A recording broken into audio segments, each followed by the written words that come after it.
क्या लोग बेरोजगार हो जाएंगे या फिर गवर्नमेंट इन बिजनेसेस को दोबारा शुरू करने के लिए सपोर्ट करेगी?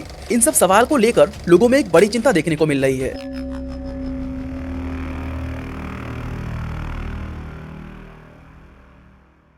संकरी गलियां, बिना प्लास्टर की दीवारें, टीन की चद्दरों से बनी छतें और गलियों में एक दूसरे से टकराकर गुजरते हुए लोग। मैं बात कर रहा हूं एक ऐसे स्लम की जो मुंबई की ऊंची ऊंची इमारतों के बीच बसा हुआ है और यहां आने वाले लाखों लोगों को कम खर्च में रहने की जगह दिलाता है। जी हाँ, ये कहानी है धारावी की, जिसे मुंबई का दिल कहा जाता है, जहाँ सिर्फ 2 किलोमीटर के एरिया में 12 लाख से भी ज्यादा लोग रहते हैं। लेकिन एशिया का सबसे बड़ा स्लम धारावी का नक्शा अब बदलने जा रहा है। कुछ सालों के अंदर इन छोटे छोटे झुग्गी झोपड़ियों की जगह आपको ऊंची ऊंची बिल्डिंग्स नजर आएंगी और इस काम का जिम्मा उठाया है दुनिया के तीसरे सबसे रईस इंसान गौतम अडानी ने। मैं बात कर रहा हूँ धारावी रीडेवलपमेंट प्रोजेक्ट के बारे में। इस प्रोजेक्ट की हेल्प से एशिया के सबसे बड़े स्लम को साफ किया जाएगा। लेकिन इससे लोगों को क्या फायदा होगा और इस रीडेवलपमेंट से धारावी के लोगों में उदासी क्यों है, आइए इसके बारे में गहराई से जानते हैं। Dharavi, Asia's largest slum cluster, is set for a facelift with the Adani Group emerging the highest bidder for the Dharavi redevelopment project. Dharavi redevelopment से जुड़ी हुई खबर। धारावी रीडेवलपमेंट प्रोजेक्ट की बोली को अदानी ग्रुप ने जीत लिया है। दोस्तों, अगर आपने धारावी को पास से नहीं देखा है तो अपने स्लमडॉग मिलियनेयर या गली बॉय मूवी में इसकी झलक जरूर देखी होगी। आपको जानकर हैरानी होगी कि 18वीं सदी के दौरान ये जगह एक आइलैंड हुआ करती थी, लेकिन जैसे जैसे समय बीतता गया वैसे वैसे इस आइलैंड का पानी दलदल बनता गया, जिसकी वजह से यहाँ मछली पकड़ने का काम खत्म हो गया। फिर बाद में ये जगह एक गाँव में बदल गई जहाँ कोली समुदाय के मछुआरे रहा करते थे और इसी वजह से ये उस समय कोलीबाड़ा के नाम से जाना जाता था। फिर आया 1850 का दशक, जब ब्रिटिश राज और ईस्ट इंडिया कंपनी ने बॉम्बे को खूब डेवलप किया। उस समय वहाँ कई सारी इंडस्ट्रीज बनाई गई, जिनमें से एक थी टैनरी यानी लेदर इंडस्ट्री। अब इन इंडस्ट्रीज में काम करने देश के कई अलग अलग जगहों से लोग आने लगे और फिर धीरे धीरे धारावी बसना शुरू हो गया। इसके बाद 1895 में अंग्रेजों ने धारावी की जमीन को वहाँ रहने वाले लोगों को 99 साल की लीज पर दे दिया। धीरे धीरे बॉम्बे भी डेवलप होता जा रहा था, इसलिए लोग नौकरी की तलाश में वहाँ जाते रहे और उनमें से कुछ गाँव देहात के लोग हमेशा के लिए धारावी में ही बस गए। इस पर ब्रिटिश गवर्नमेंट का बिल्कुल भी ध्यान नहीं था और न ही इसके डेवलपमेंट में कोई बड़ा स्टेप लिया गया। खैर, उसके बाद आया 1947, जब हमारा देश आजाद हुआ। अगर हम उस वक्त के धारावी पर नजर डालें तो ये सिर्फ मुंबई ही नहीं बल्कि पूरे भारत का सबसे बड़ा स्लम एरिया बन चुका था, जबकि उसके अपोजिट पूरे शहर में एक बहुत ही बड़ा डेवलपमेंट देखने को मिल रहा था, जहां ऊंची ऊंची आसमान छूती बिल्डिंग्स, लाखों बिजनेसेस और फैक्ट्रीज ने शहर में अपनी जगह बना ली थी। अब उन फैक्ट्रीज और शहर से निकलने वाली गंदगी को ठिकाने लगाने के लिए धारावी के अंदर खाली जगह को गार्बेज डंपिंग ग्राउंड बना दिया गया, जिस वजह से ये जगह और भी ज्यादा गंदी और बदबूदार होती चली गई। इस कचरे की वजह से धीरे धीरे धारावी में रिसाइकलिंग इंडस्ट्री की शुरुआत होती है, जहां आज लगभग 15,000 से भी ज्यादा रिसाइकलिंग फैक्ट्रीज धारावी में मौजूद हैं और इसमें लगभग 2.5 लाख लोग काम करते हैं। दोस्तों, धारावी की इन रिसाइकलिंग फैक्ट्रीज में मुंबई के सॉलिड वेस्ट का 80% पार्ट यहाँ रिसाइकल होता है। शायद इसीलिए ऐसा माना जाता है कि धारावी के बिना पूरा मुंबई कचरे का ढेर बन जाएगा। अब यहाँ के लोग शहर की गंदगी को तो साफ कर देते हैं, लेकिन ये काम करने की वजह से इनको कई तरह के हेल्थ इश्यूज का सामना करना पड़ता है और ये बड़े ही अफसोस की बात है कि पेट पालने के लिए इन्हें अपने हेल्थ के साथ कॉम्प्रोमाइज करना पड़ता है। कुछ डेटा के अकॉर्डिंग मुंबई में 1999 से 2016 के बीच वेस्ट जनरेशन 105% बढ़ गया था और आज ये और भी तेजी से बढ़ता ही जा रहा है। लेकिन अच्छी बात ये है कि इसमें से बहुत सारा वेस्ट रिसाइकल कर लिया जाता है। आज ये स्लम एरिया ही भारत के फाइनेंशियल कैपिटल को उसके अपने ही कचरे से बचाता है। दोस्तों, धारावी के अंदर सिर्फ रिसाइकलिंग का बिजनेस ही नहीं है, बल्कि यहाँ कपड़ा, मिट्टी के बर्तन, चमड़ा और स्टील प्रोडक्शन जैसे लगभग 500 से भी ज्यादा इंडस्ट्रीज मौजूद हैं। इस स्लम में 15,000 से भी ज्यादा ऐसे कारखाने हैं जो सिर्फ एक कमरे के अंदर बने हैं और इनमें बनाई जाने वाली चीजें सिर्फ इंडिया ही नहीं बल्कि ई-कॉमर्स वेबसाइट्स के जरिए विदेशों में भी बेची जाती है। एंड यही वजह है कि धारावी का एनुअल रेवेन्यू $1 बिलियन तक पहुंच जाता है और इससे आप ये अंदाजा लगा सकते हैं कि इंडियन इकोनॉमी में धारावी का कितना बड़ा रोल है।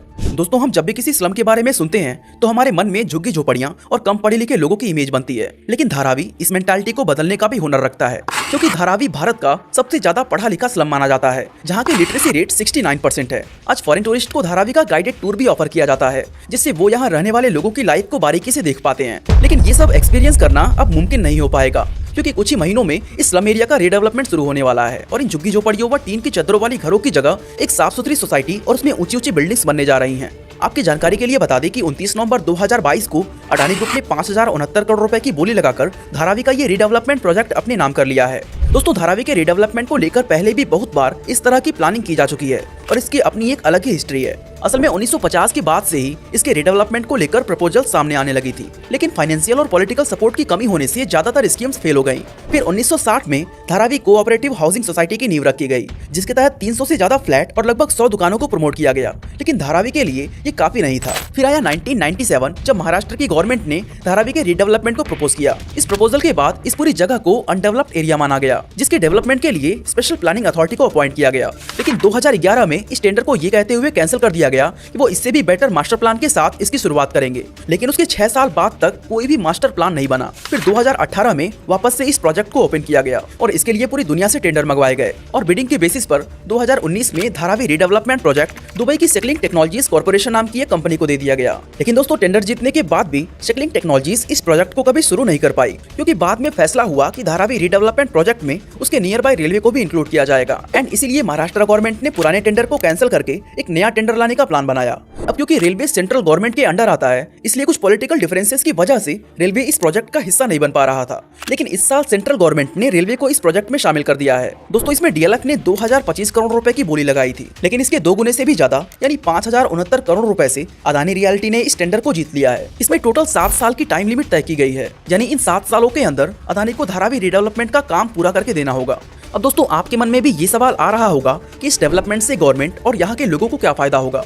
तो आपको बता दें कि इससे यहाँ रहने वाले लोगों के लिए पक्के मकान, साफ सफाई और रहने के लिए बेहतर जगह अवेलेबल कराई जाएगी। लोगों को पानी की किल्लत से छुटकारा मिलेगा और आने वाले टाइम में इसको एक गंदे स्लम की जगह मुंबई का सबसे डेवलप्ड एरिया के तौर पर देखा जाएगा। यहाँ चौड़ी व खुली सड़कें होंगी, साथ ही कॉमर्शियल कॉम्प्लेक्स भी बनाए जाएंगे, जिससे इसकी जमीन की कीमत बढ़ जाएगी। लेकिन यहाँ ये जानना भी जरूरी है कि रीडेवलपमेंट के बाद धारावी के सभी लोगों को फ्री में घर नहीं दिया जाएगा। दरअसल ये तय हुआ है कि जो लोग 1 जनवरी 2000 के पहले से धारावी में रह रहे हैं, सिर्फ उन्हीं को फ्री में मकान मिलेगा। एंड जो लोग 2000 के बाद बसे हैं, उन्हें घर के लिए कीमत चुकानी होगी। वही दोस्तों, इस रीडेवलपमेंट के प्रोजेक्ट से वहाँ रहने वाले लोगों में कोई खास खुशी नहीं है। बहुत से लोगों का कहना है कि रीडेवलपमेंट के बाद धारावी अपनी इंटरनेशनल पहचान खो देगा, क्योंकि हर साल करीब 20,000 फॉरेन टूरिस्ट सिर्फ धारावी घूमने और यहाँ की लाइफ को एक्सपीरियंस करने इंडिया आते हैं। इसके अलावा काफी सारे लोकल्स को ये भी डर है कि ये डेवलपमेंट कई छोटे छोटे बिजनेसेस को खत्म कर देगा। देश के फाइनेंशियल कैपिटल के बीचों बीच लोकेटेड धारावी स्लम चमड़े, जूते और कपड़े जैसे कई चीजों को मैन्युफैक्चर करने का एक बहुत बड़ा हब है। लेकिन इस रीडेवलपमेंट के बाद इन बिजनेसेस को वापस से स्टार्ट कैसे किया जाएगा? क्या लोग बेरोजगार हो जाएंगे या फिर गवर्नमेंट इन बिजनेसेस को दोबारा शुरू करने के लिए सपोर्ट करेगी? इन सब सवाल को लेकर लोगों में एक बड़ी चिंता देखने को मिल रही है।